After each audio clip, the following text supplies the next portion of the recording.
Now I'm going to admit.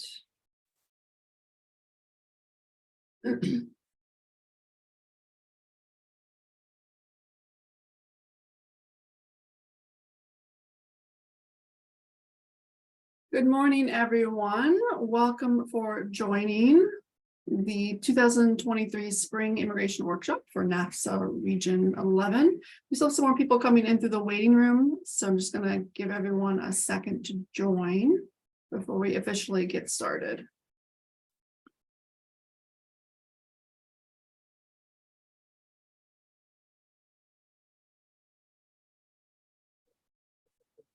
All righty, so let's go ahead and get going here. So this session today is get to know your Region 11 regulatory ombudsman. That is Morgan, Keller, and I, Katie Ahlman. We're gonna do a quick session about what we do as regulatory ombuds, and then we also have some discussion questions at the end. So we hope everyone will stay here towards the end. But first, before we get going, we just have a few Zoom reminders. There we go. Change your name to list your institution so we know where you're from. Turn on your video if you feel comfortable doing so. Mute yourself. We do have a small group, so maybe at the end we can unmute and just have a chat. And you can also connect with your colleagues through chat and also ask questions if you want to. It's a very informal session, so you're free to ask us anything that you might be interested in getting more information about at the end of our session. And also just as a reminder, if you want to get involved, the Spring Immigration Workshop is hosted by the NAFSA Region 11 Government Regulations Advisory Committee, which we call GRAC. It is a subcommittee focused on U.S. laws, rules, and regulations as they pertain to international students and scholars enrolled, employed, or visiting educational institutions. There will be a call for new members in June, so make sure you keep an eye out on your email to see if you're interested in joining. If you are interested in joining, it's just a quick statement of interest in your resume typically, and you just send that to the coordinator and they'll let you know. All right, so now that we got the formalities done, let's go ahead and do a quick introduction of ourselves. So my name is Katie Ahlman. I work at UMass Amherst.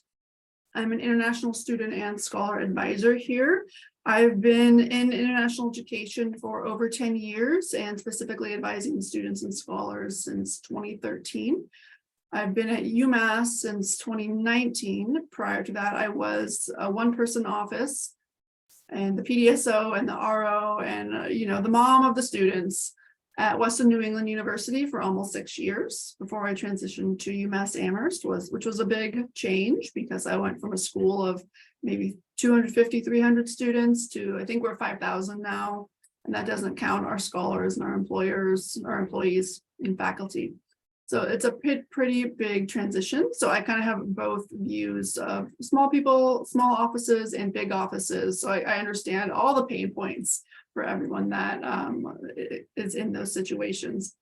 And a fun fact about me, I don't know if this is sad or obsessive, but one of my coworkers gave me a houseplant during COVID when I moved into a new house as a housewarming present, and I kept it alive for 3 months. And now I'm kind of obsessed with houseplants, and I have way too many. And it's kind of a funny office joke that everyone was like, "Well, go ask Katie about your houseplant and see if she can keep it alive." Type thing. But I am trying to tamper my obsession here. So Morgan, would you like to introduce yourself? Yes, thank you, Katie. And that's inspiring. It's a reminder that I need more green in my home and office space too. It makes me happy. Yeah, no, absolutely. Well, good morning, everyone. I'm Morgan Keller. I use pronouns he, him, and his. And I work as the director of the Office of International Student Affairs at Wesleyan University in Middletown, Connecticut. Our office is essentially an international student services office that serves students in F1 status. We actually don't have any students right now in J1 status, so small community. And it's also incorporative of our, I guess people use the term third culture kids or global nomads. We have a lot of students as well who self-identify as international students but are not here on F1 visa, for example. I came to Wesleyan in August 2021, and prior to that, I was working for a couple of years at the Office of International Student Services at University of Wisconsin in Madison. And then prior to that, I was a couple of years at Clemson University in the International Services Office there. Fun fact would be that I was a teacher of English as a foreign language for 8 years in Japan, specifically in Kagoshima Prefecture in the southernmost part of the country. And I met my wife over there, who's a Japanese national. And I guess the fun fact that is actually, I guess, more her fun fact is that her cousin is actually a really well-known singer in Japan. If you were to YouTube search, her name is AI. It's so random, but she has this album that's mostly in English, and it's with like collaborations with pretty big name people. And she's got this song with Snoop Dogg called Let It Go. And I don't know, just the fact that my wife's cousin did a song with Snoop Dogg just always makes me laugh. So that's probably more than enough from me. And now my 6 degrees to Snoop Dogg has been settled. Now I know how I can get Snoop Dogg. It's through Morgan Keller. On our session here, it's like, yes, this is why I came today to hear about Morgan's connection to Snoop Dogg. Mhm. All right, so now that you know a little bit about us, we have a small poll. We just want to find out who's kind of in the room. So I'm going to go ahead and launch that. There are 3 questions. Just what your role is, what type of institution you work at, and your most helpful immigration resource.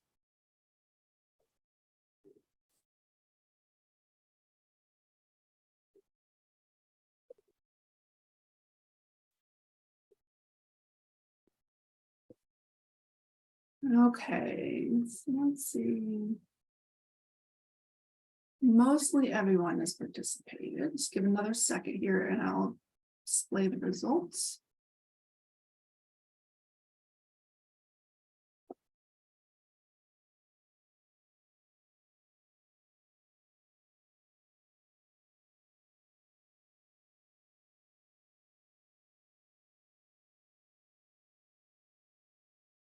All right, I'm going to go ahead and end our poll and share results. Can everyone see the results all right? So it looks like 87% of us are DSOs, AROs, or PDSOs, ROs. A couple of us fit into the other category. If you wanna say what you are as far as the other category, please feel free to put that in the chat. Looks like 60% of everyone here is from a private institution. And as far as the most helpful immigration resource, it looks like the advisor's manual is winning, with each other close behind. And I also agree with that. I find each other and the advisor's manual the most helpful thing that we have out there. All right, so let's see, Morgan. Yes, all right. Well, I had to put in this comic last night when I was thinking about our talk today. And hopefully it makes you chuckle like it made me chuckle. And I think that I just put this in here to kind of illustrate that. I think oftentimes we think of the term ombuds person, Katie and I, it is this perception, right? That they're gonna, it's like the magic password, and we get you access and everything is resolved. And I think that from my experience working in this field, for one, we're definitely resources for you, and that's what we're talking about today, and how we can support you. Unfortunately, though, it's not always that we can get you total access to the cave of official information.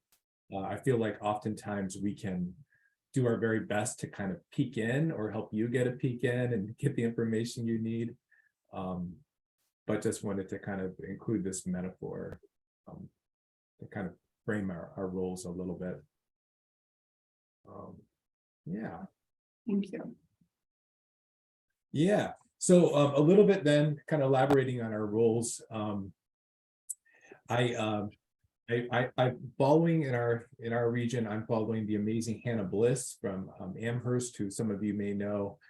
And when I was first meeting with her about the work, she used the analogy of a reference librarian. which I think is a great analogy for the type of work we do in our RegBuds roles. And really, we'll always do our best to kind of connect you with guidance that we're able to find, or resources that are hopefully informational and even educational, and whatever gray area you're trying to navigate when it comes to compliance. We may not always reply with a succinct, black and white answer, but we'll always do our best to help you find a path for at least getting more information. I think so much in our field, you can't always get a definitive, okay, this is definitely what it is, but we do our best. We'll always do our best to help you navigate and get you connected with resources. Another thing that we try to do and stay on top of, and I often will ping Katie and like sometimes ask her, should I be messaging out about this? Because we're both kind of new to our roles, is we try to share out regulatory and agency related updates and resources through the Region 11 listserv. And if you are not part of that, I think it's actually quite easy to go to the NAPSA Region 11. If you Google search NAPSA Region 11, you can easily sign up for the listserv and get added to that. And there's all types of messages that come through the listserv. There's, we'll share updates, but there's, stuff posted related to study abroad, for example, or sometimes job openings. So I recommend joining it, especially if you're in NAPSA Region 11 and they're not already part of that. And then we also organize agency-focused sessions for conferences like the regional that'll be coming up in Montreal in the fall. So conferences, or I'm sorry, sessions that will feature, big name agencies like SIW, CBP, Department of State. I don't think USCIS, they do that really anymore. So we may not be seeing that. Am I right, Katie? Yeah, USCIS doesn't normally come, but the ombuds for USCIS generally has a sessions. They like to come and talk about what their role is. Right. I think that's the CIS ombuds. I think it's what it is, right? Yeah. Well, one other thing I want to say here, as I mentioned earlier, is that Katie and I are both still new to our roles and kind of getting oriented to them. We started in January. So we want to thank you in advance for your patience and understanding as we're just kind of getting more familiarized with our roles and doing our best to stay abreast of the things that are changing or things that need to be shared out with you all. All right. Here. So if you do have any questions and you'd like to connect with us, you can, here are our email addresses. Morgan is the ombuds for student issues and I'm scholar issues, but if you just want, you can also always email both of us or just one of us, and we can make sure you get to the correct person. We try to respond as quickly as possible, but we obviously have, this is an extra duty on top of our full-time position, but we will get to you back to you as soon as we can. Sometimes it can take a little while to do our own research on your question and provide you with all those resources that you might need in our role as the RegBuds. And remember, there are no stupid questions. You don't need to worry about being judged by us. I know sometimes, especially with social media now, you look online and some people have really snarky responses to questions, and I think that's unfair to the question asker. So if you don't want to, make your question known, you want to, because you're like, oh, I don't know, I should know this, but I don't really want to ask anyone, you can feel free to just contact us. And there's no judgment here because we were there too. And sometimes I will have the same question, like I'll be like, I should know this, but I don't know this answer. And so I'll go ask a colleague myself. So there are no stupid questions. Please feel free to just email us whenever you feel free. You can also contact us. You can find our phone numbers on our website if you need us a really quick response. And some resources that we have compiled. Obviously, the advisor's manual is essential. If your office does not have one, have access to the advisor's manual, you should try and work it within your budget to get it. I think it's less than $300. At least here at UMass Amherst, we have one login for all of us, so we all share it. So it's it can be really cost effective if you're sharing the license. There's also the Region 11 listserv, the National International Student Advising ISTA network. So that's the online forum for students. There's also one for scholars. I don't know about you guys, but I get the daily email that says all the posts that have happened in the ISTA networks every single day. So I can kind of read them, even if I don't have a specific case. I'll go like, oh, that sounds like an interesting topic. And I'll read it and I'll learn more about kind of what's happening at other schools in other regions, or things I've never done before. When I was a brand new DSO and I was a one-person office, like I read all the posts like religiously. I'm like, oh, okay, that's interesting. If that ever happens to me, then I kind of have a framework of what I might need to do. So it's really helpful. There's also the NAFSA IssueNet. So if you're seeing a trend with your students and scholars, please feel free to put that into IssueNet because it is reviewed, and if there are nationwide trends, Big NAFSA definitely takes a look at that, and they will try to contact with the local government agencies.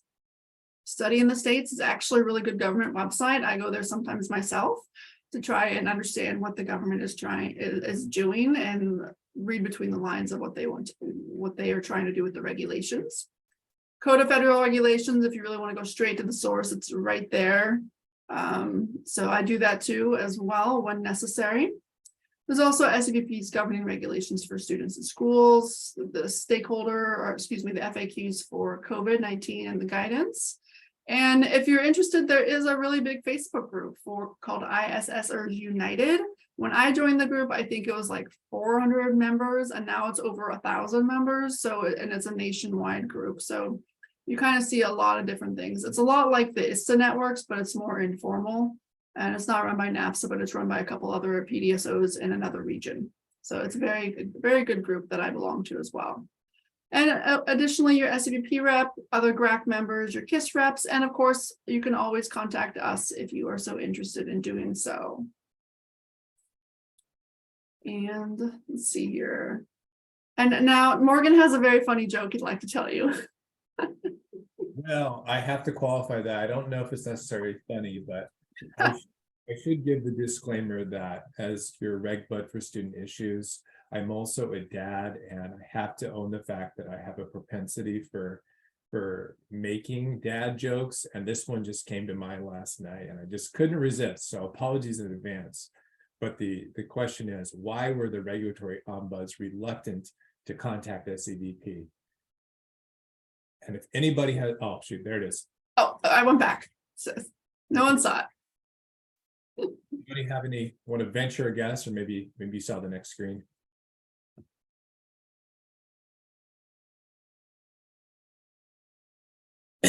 Well, I will just give you the answer I had in mind. Right. Is a pun, and that is because they were feeling regretfully ambivalent. And so who knows, if you reach out to me and you need some support, I can't say that I won't include maybe a pun in my reply to you, or a reference to a band that I like. I'm a big music person, so apologies in advance if you get anything goofy in my reply. All right, thank you. So I'm going to stop the recording at this point. We do have some discussion questions if people want to talk out some issues, or you want to vent or rant and rave about things that are happening with the regulations or at your institutions. I do also want to politely request that if there are any government officials in our session, that they should perhaps leave at this point so we can talk about you behind your back. All right. Everyone needs a space to vent and express their issues. So I'm going to stop the recording right now. And yeah.